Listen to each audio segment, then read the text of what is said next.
Hello there, good evening, and welcome to another edition of Ed Live. Of course, you're aware this weekly program is dedicated to exposing the APNU AFC and all that they have been doing to this country and our people since 2015 when they took office.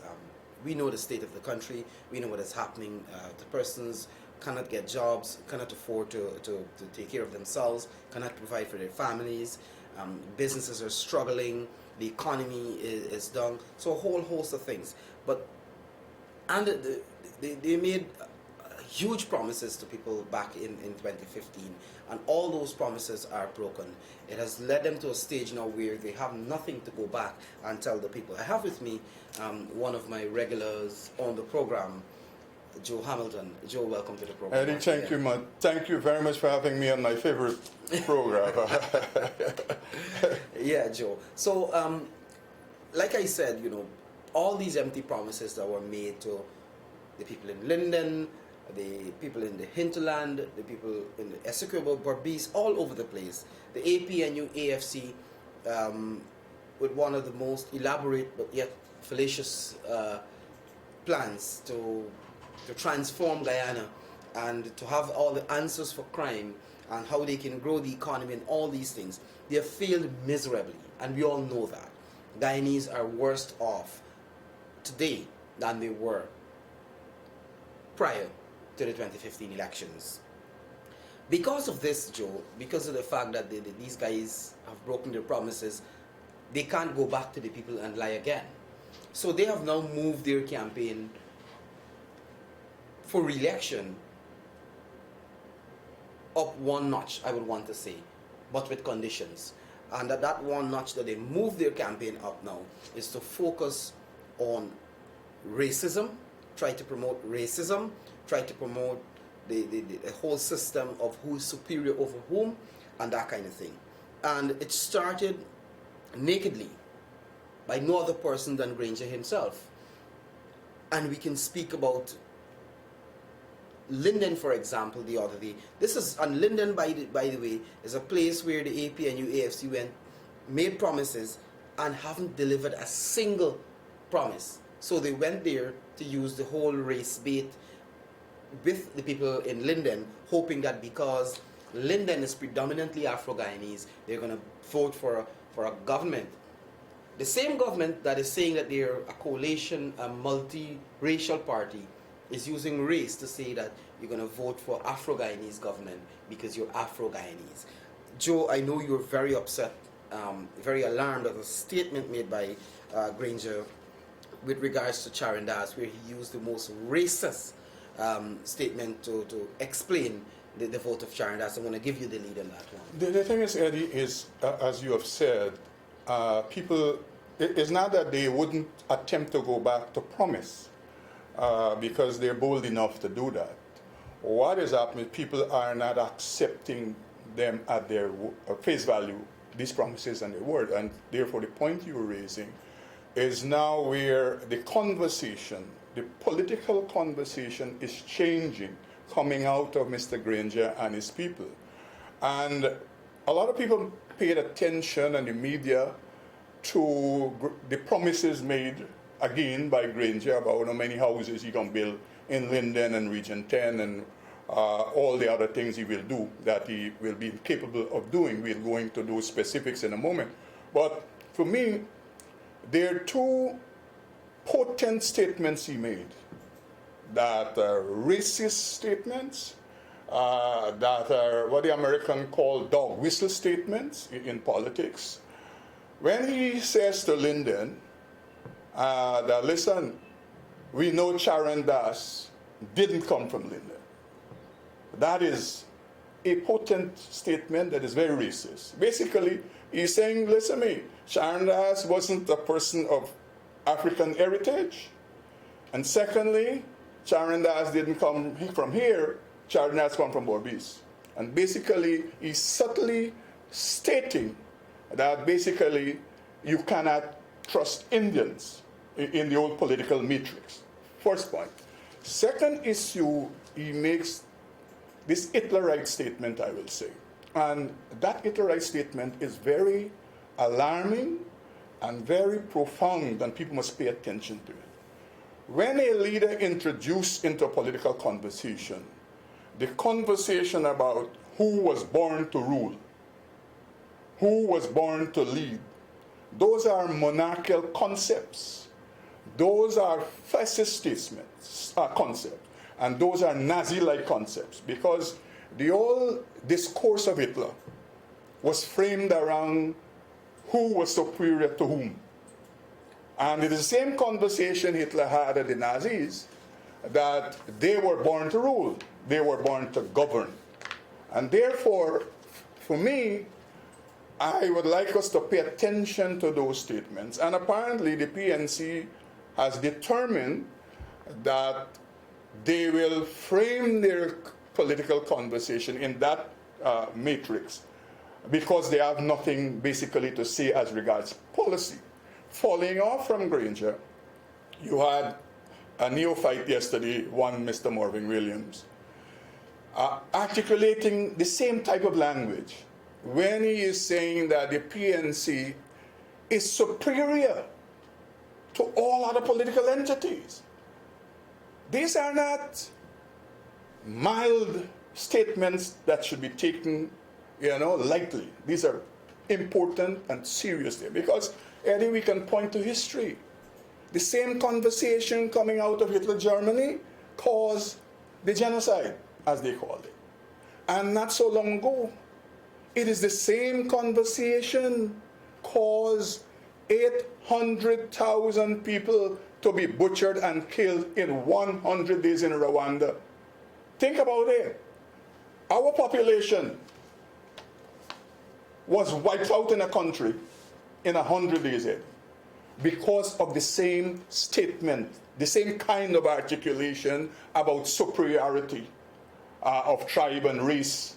And the Hutu moved to the point where they call the Tutsis cockroaches. And therefore, cockroaches are to be killed. You have no use for them. And so I am putting that forward to the public, that you would pay attention to this. And I would say to you, Eddie, Mr. Granger phraseologies would become more alarming to this nation as he goes along. Because the pressure is under, the things that he has in his head, he will bring them forward in his mouth. Because, things that people say, they don't just come out of their mouth. They're somewhere spinning around in their head. And therefore, the way he feels about this country, the way he feels about people of different ethnic groups, I am predicting, as this campaign eats up, you will hear some of the most alarming racist statements coming out from one David Granger, and I would say a lot of the leaders of the PNC. And it has already started. We have outlined James Bond making comments. We have looked at statements being made by, the MP from Linden, Figueroa, and we have looked at statements coming out of even the WPA, where they're saying to black people, listen, forget about the fact that they're incapable of governing on your behalf and giving you benefits. The fact that the man is you and he, 4 parents come in the same spaceship, give him a chance again, vote for him.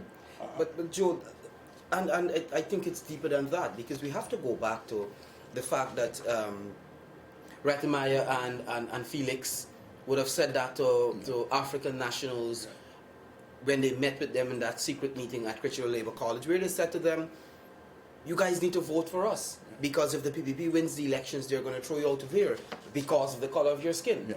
We have to go back to, like you rightly said, James Bond, going to those communities, meeting with those youngsters, and say to them that you have to vote, don't vote for an individual. Well, no Kuli people don't vote back. I am voting for those Kuli people when elections come. We have to listen to Valda Lawrence saying that they put one looking like Jagdeo and 20 looking like you, and she was speaking to a predominantly Afro-Guyanese crowd. We have to remember issues of, and I raised this the other day, where employees in state agencies who spoke to me directly said to me, you know what? We are being told that if the PPP gets into power, they're going to fire you guys, and they're spreading, they have that whisper campaign among young Afro-Guyanese who are at the clerical level in these agencies. So and we cannot lose sight. We cannot lose sight of the US cable so many years ago, which said clearly the position and the outlook and how they view David That their Granger. analysis of David Granger was that he was a racist ideologue. And that is what is coming out now. Because these statements coming out from the membership and leadership of the PNC, they must have heard it somewhere at the highest level. They are not that wild to go out there and to make these statements. Look, I somebody just upload another thing. You have this little pandit mayor castigating Ejil and his religion. I mean, so it's a madness that is taking hold. And I made the point about Bond. You would want to think these people were younger, their thought processes might be different. But everybody, it has nothing to do with race. It has nothing to do with age. It has to do with this madness that has enveloped the PNC, because they see themselves losing power.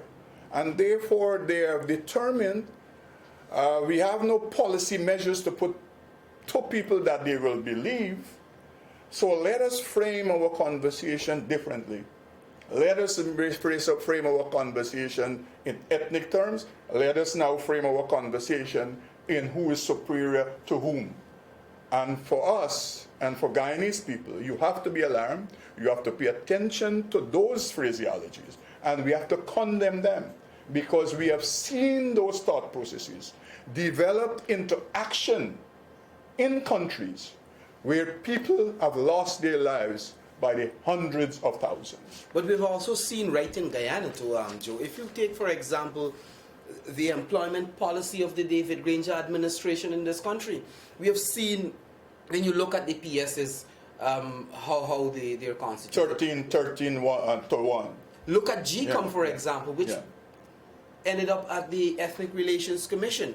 So look at the structure of even David Granger's cabinet. Look at the people who you have around him.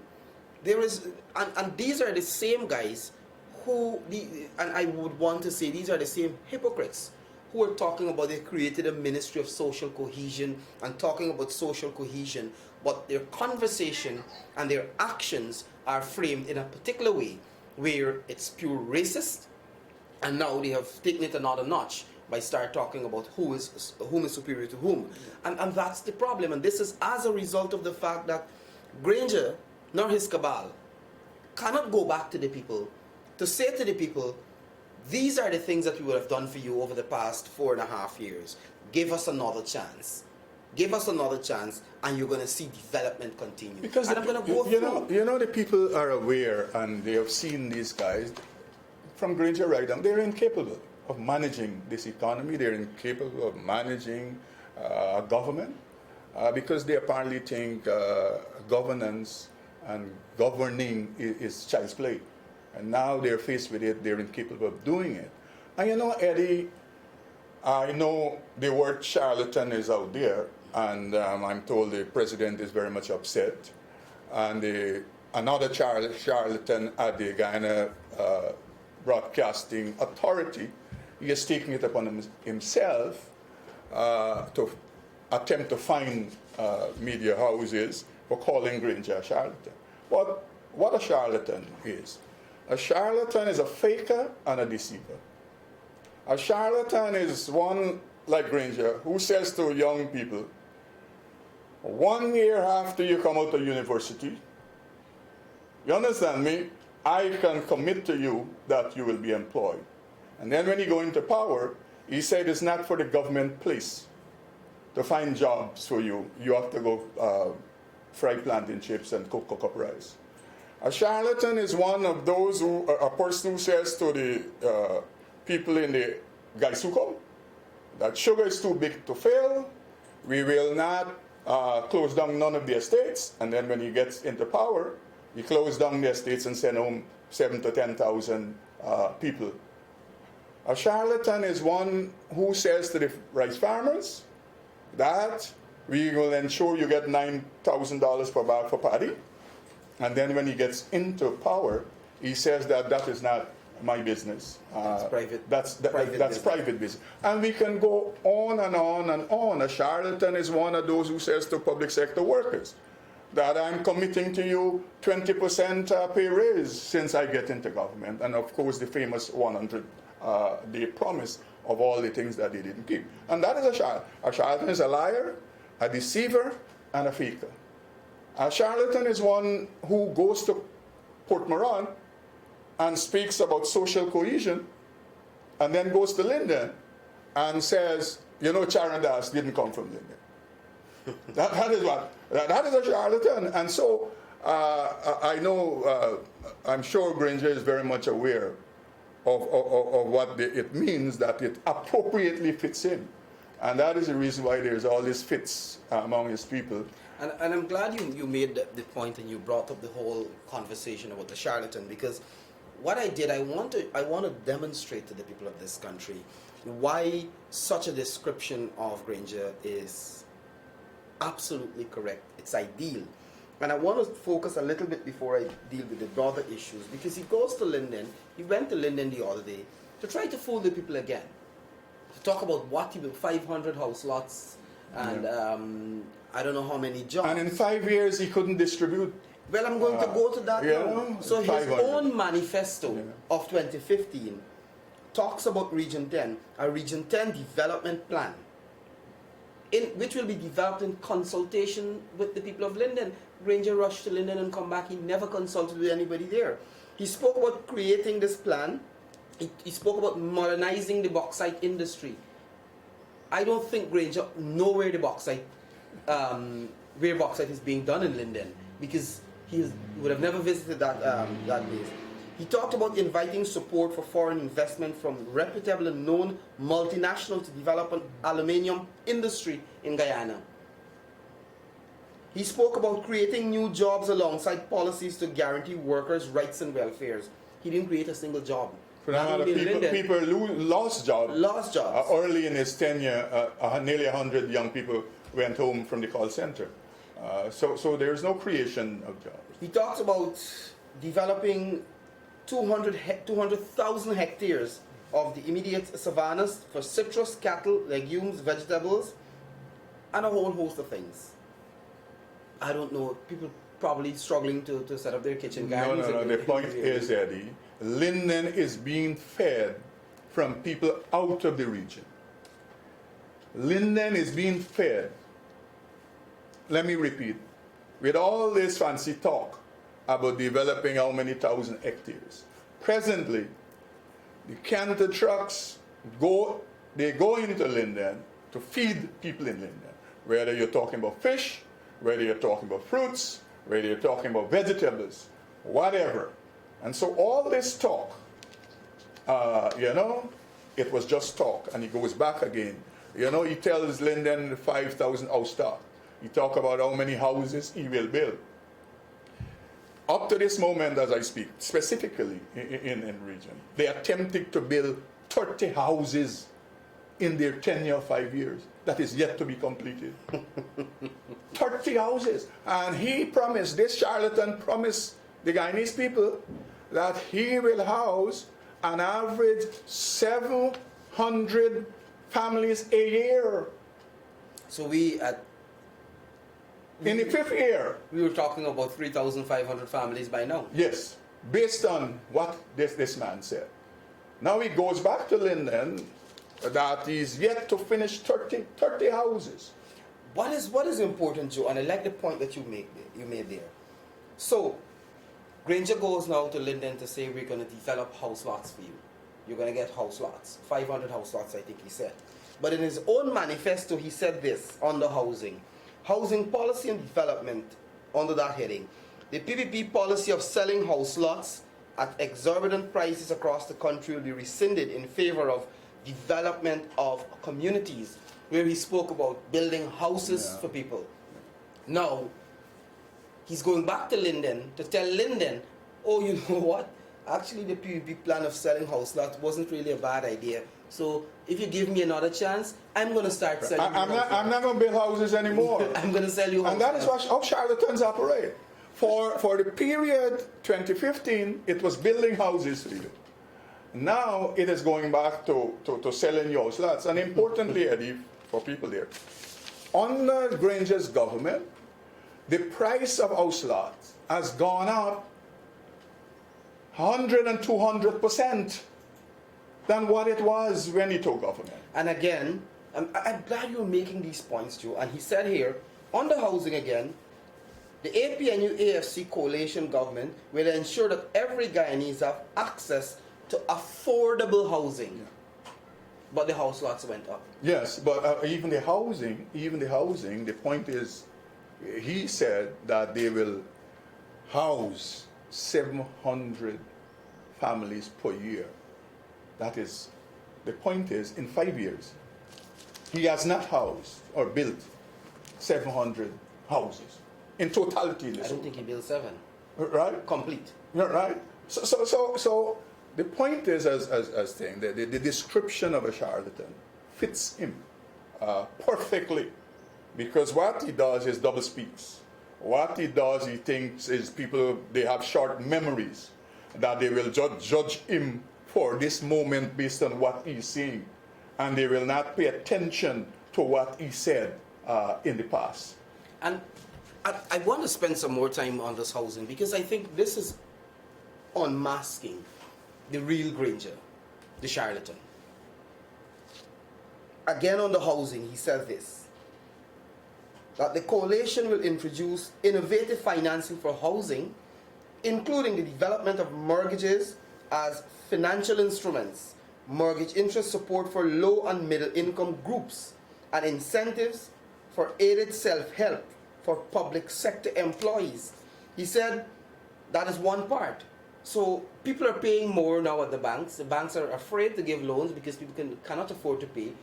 So I can tell you right now, Eddie, that my information is a lot of the houses that were built under the auspices of the CHPA, the bank is refusing to make loans available to people to occupy those houses because of all the issues surrounding their construction.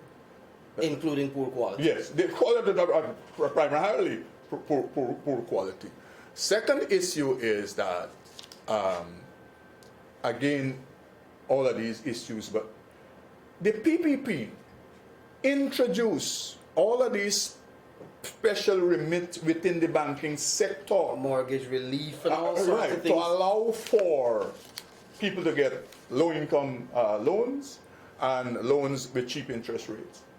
He just blabbled about it. They have done nothing in that regard. At this moment, it is more under this government, it is more difficult for people to access loans. I can tell you, because I'm in the industry, there are public servants who are having difficulty accessing a loan for $6 million to occupy a house. Having difficulty. I can tell you, I know people have to collate. A woman had to go look for her son and her daughter. 3 persons together because the bank would not accept her a loan to get a mortgage. And so, of course, also because you have the issue of people not able to pay their loans, so the banks now are very more cautious because of the depressed state of the economy and the pressure people are under. People are faltering on loan payments. And so all of this gaffe, again, that he has surrounding houses, there's no policy. It was just gaffe to get elections, and after to get elected, and after he was elected, he threw the people again on the wayside as regards housing specifically, and now he returns to the same conversation, whether in the Region 10 or wherever. I suppose the same kind of airy-fairy conversation surrounding this matter that he gave to Lyndon as he goes into other communities. He will say, you know, he talked yesterday, again charlatan-like, that you mustn't get crazy over the oil. I thought they were suggesting to us that this will take us to heaven. He and his government was saying to us when ExxonMobil first struck oil, is that this will take us to the promised land. Now he goes to Barbados and he's saying, you know, we have to focus on agro-processing. At the same time, when they raise the rates at the MMA and all the other places for the people, 1,000% and whatever, he's talking about agro-processing. I don't know where the produce will come from to do agro-processing, but it's just speeches for a location. That is what charlatan does. And this is replicated across sectors, Joe. And I was just reading again him talking about his house, what we call it, the house rental initiative. I don't even want to go there.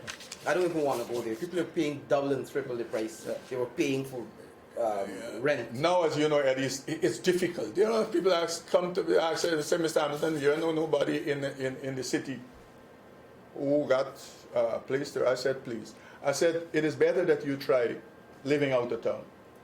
Because of the cost for rental. Even apartment, one room in Georgetown, I don't know, it is less than $50,000, $60,000 for persons to rent. So again, no initiative to deal with house rental. And I want to shift the focus because I spoke with some Tashaus yesterday and to get an idea of what is happening in the hinterland communities. Of particular interest to me is the sad state of the health sector. And again, Granger in 2015 made tremendous promises to people. I'm going to quickly run through some of them before I give you a chance to come in. So he said the APNU AFC, this is in 2015, commits to implementing the following recommendations. There's a commitment he made to the people. Health should be treated as a productive asset. Health services, including the organized export of nurses, should be treated as a selected export. Health education should be taught at a restructured University of Guyana, where he increased the fees 35%. There should be focus on reducing the heavy cost burdens of obesity, intentional violence and injuries, and non-communicable diseases through better education and public awareness. There should be improved health information, intelligence, research, and surveillance systems. There should be attention to the establishment of preventative public health infrastructure, and they will invest in nursing and healthcare providers, make nursing once more attractive. With regards to the public health system, he talked about strengthening laboratories and in the regions and so forth. He talked about overhauling the referral services, including increasing the range and capacity of emergency services, about providing more medicine, about strengthening and modernizing health institutions, about ensuring more doctors and nurses, ensuring specialist services, ensuring quality health care. And Granger himself and his entire cabal are refusing to use the local health system. Importantly, Eddie, you know, viewers, you will note I was smiling when Eddie going through all of these things. Granger is not just a charlatan, he's a plagiarist. Everything you just read out there, verbatim, is taken from the PPP's 2020, Vision 2020 Health Strategy Program. I worked with it. You work with it, yeah. So every word, every word there, I read them before. I dealt with them before. So everything, this is the same way everything is structured in the Health Vision 2020 that the PPP developed and presented. He took it wholesale and put it in his manifesto. So he's not just a charlatan. This is total plagiarism. You go find the Health Vision 2020 document, and you will see everything that is outlined here came from that document. The development of that document started under Dr. Leslie Ramsamy as Minister of Health, and then with Barry Ramsaran and myself and the team, we refined the document. And even now, everything that they do, if they do anything at all in health, all of that, they have not brought to the fore any new health policy or initiative. Everything they're working with and without. And for that matter, I can tell you, Eddie, at this juncture, the Health Vision 2020 should have been reviewed to be developed for another 5-year program. And so they have done nothing because they're incapable of doing it. And therefore he plagiarizes the PPP proposals for health, and he puts this in his manifesto, and he goes out there and articulates it, and has no vision as to how he will translate it. Look, I went into, 2-3 months ago, as you know, I was in Interland, spent for 5 days. And I went to one community, and the health worker said that 8 months now, no drugs and medical supplies came in. Secondly, the state of the medical facilities, the pharmacy in one area, there's no door, there are no windows, and the health worker is saying, listen, people can come anytime and dispense for themselves because there is no control. The dilapidated state of all the health facilities in Amerindian communities. I can point to Port Kaituma. We left the first phase of a regional hospital with all the facilities to be, they're yet to complete it. This is a project that the first phase would have been finished 2015, and by 2018, the total hospital would have been. This is now, as we speak, Eddie, 5 years into the tenure of this government. They're yet to complete the hospital. They're yet to complete all the other components to go with the hospital. Hostels for doctors and nurses and all that kind of thing. And so that's a big project. The first phase was $300 and some other million. That is just for the hospital itself. And the project was to run into over $1 billion. And the corruption that entails through the process. So the point is, Eddie, is that even whilst he plagiarizes health policies, he and his people, they're incapable of delivering it because they didn't conceptualize it. But and I think it's again, you talk about the incomplete hospital. I think every single thing that David Granger touches and his people, first and foremost, all these projects are PPP projects that in such a dishonest way claim ownership, but they haven't completed any of them. The East Coast 4-lane highway, the Sheriff Street project, the Cherry Jagan International Airport, and you can keep going on and on and on, and that's the point. The other thing I want to deal with, because I think, like you said, you brought that information out that they plagiarized from the Health Vision 2020, and their inability or their failure to complete anything. When I read David Granger's vision for public security and public safety and citizen security, it's almost laughable. Where he attempted to say the PPP had always been appointing incompetent Home Affairs Minister, now being Minister called of the Public Security Ministry. He talked about, and he went with an elaborate crime and security plan. I want to mention a couple of things from this. So he says the AP and UFC will develop a comprehensive public security plan. That public security plan, when Ramjitan was asked about it, it was the deployment of horses and dogs. Yeah. That was his plan. He spoke about to include national stakeholders and supported as appropriate by external agencies to develop this plan.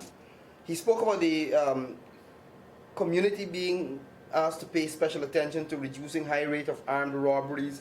Armed robberies in this country is at its highest that I can recall, and I think it's the highest ever in the history of this country. He talked about murder, reducing murders.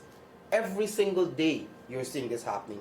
He talked about piracy, the worst piracy attack in this country that ever happened involving Guyanese, if I should say, is on the Ramjatan with the guys in the quarantine. The quarantine, yeah. He talked about human trafficking. Well, I don't want to get into who because they have given license. They have given license to human trafficking. So it's no longer illegal under them. Yes. He talked about domestic violence, and then he talked about use, including DNA, IT technologies, and so forth, to address issues of crime and security. Talk about strengthening the police force and so forth. Ensuring a credible national drug strategy master plan to suppress narco trafficking. When you have leaders, sitting members of his government, whose relatives are caught with drugs. When you have situation at the airport where people planting drugs on people to extort money out of them, when you have large amounts of cocaine passing through the airport undetected, and this gentleman, again, as the real charlatan. But Eddie, we're waiting, the nation is waiting on this drug strategy master plan. I know there was always a drug strategy. Yeah, that's the one developed by the PPP.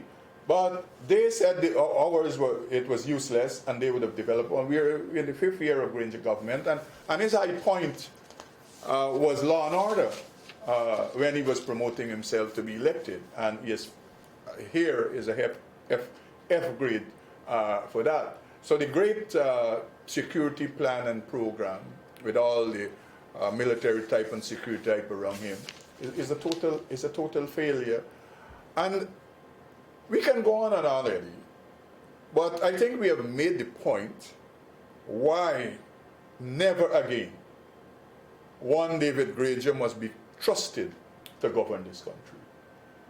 For anything, as far as I'm concerned. And we have made the point that with all the things we have outlined, why it is necessary to ensure that people, when elections are called, you go out there and bring an end to this travesty. And it is not for the PPP, it is for yourself. Because your destiny is in your hand.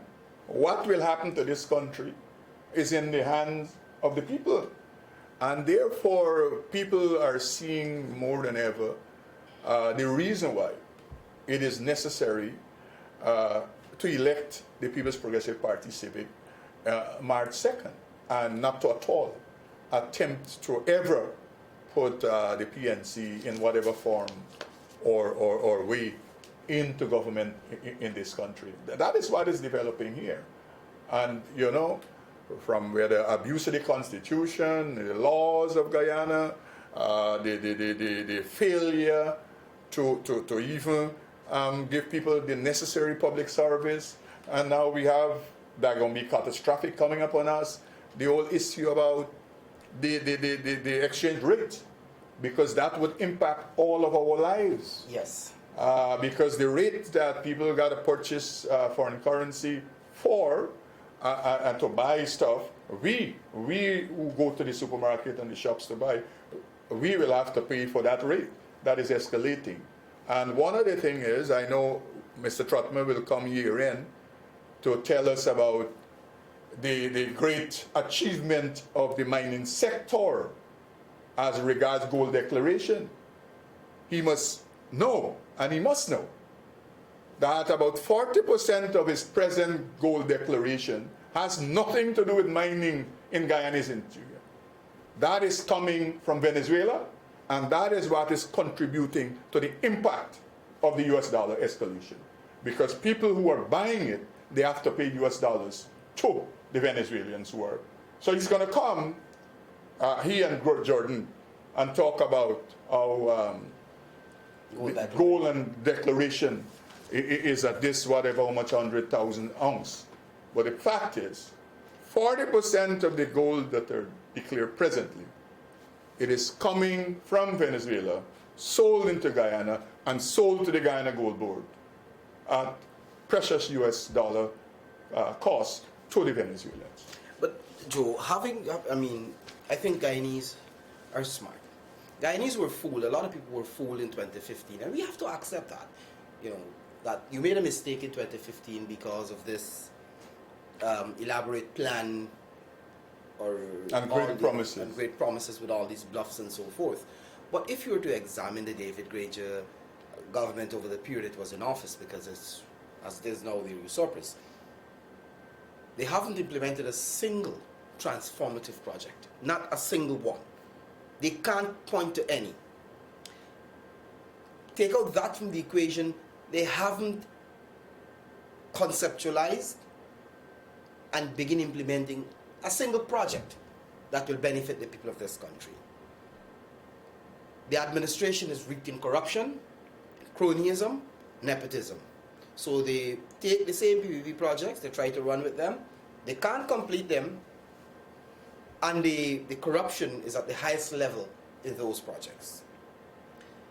So having failed on the development front, on the economic front of this country, they now move to a very, very dangerous campaign, that is, to divide the people of this country. By claiming that they're interested in social cohesion, they're moving to divide the people of this country along racial lines.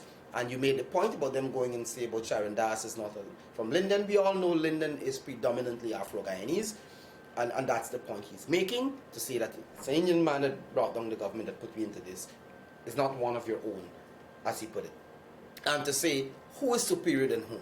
So when you put that in the minds of one ethnic group, what will happen? They will feel that they're in authority, and then we end up with some serious... Because they have been born to govern. I mean, they have the authority and the monarchical, divine, because the monarchs of old, they said they had divine authority to govern. And therefore, that is the discussion right now Mr. Granger is taking us into. And I saw one of them saying too, along the same lines, that the same Pandit guy, when he was trying to attack Bishop Edghill, to say that there is a God, and he along with God is going to crush the PPP in 2020. So they're even now bringing in that into the discussion. The point is, when you look at the coalition government, they failed this country, they're corrupt, there is a high level of cronyism, where friends and families are the only ones benefiting, and they're racist, clearly, based on their statements. And there is empirical evidence. Walter Lawrence, James Bond, David Granger himself, and the list goes on. Marvin Williams, all of them. Aubrey Norton. Figuera. All of them. You have a civic duty. If not to yourself, if not to your country, you have a civic duty, you have a responsibility to your children and your children's children. We cannot allow this corrupt APNU AFC to continue to destroy our country, because you are the ones who will suffer. Matter of fact, you are suffering and you're seeing it. Come 2020, you must vote them out. And remember, during this claims and objections period, ensure that if you're not yet registered and you're qualified, to get registered. Visit the office in your area. If you need to do a transfer, because we have issues in elections day where people don't want to travel far, please go to the registration offices and make the transfer. You need to change your particulars and so forth. You have until, I think it's the 4th of November to get this done. I encourage all of you. And for persons who just want to check their name, you can go to GCOM website online and check to ensure your name is on the preliminary voters list. Until next week, this is where we're going to wrap things up, Joe. Thank you very much for being here. Thank you, Eddie, for having me here. I want all of you to remember, vote People's Progressive Party Civic on March 2nd, so that we, together, we can take this country forward. You're going to be a part of this process. Always remember that. Until next week, bye for now.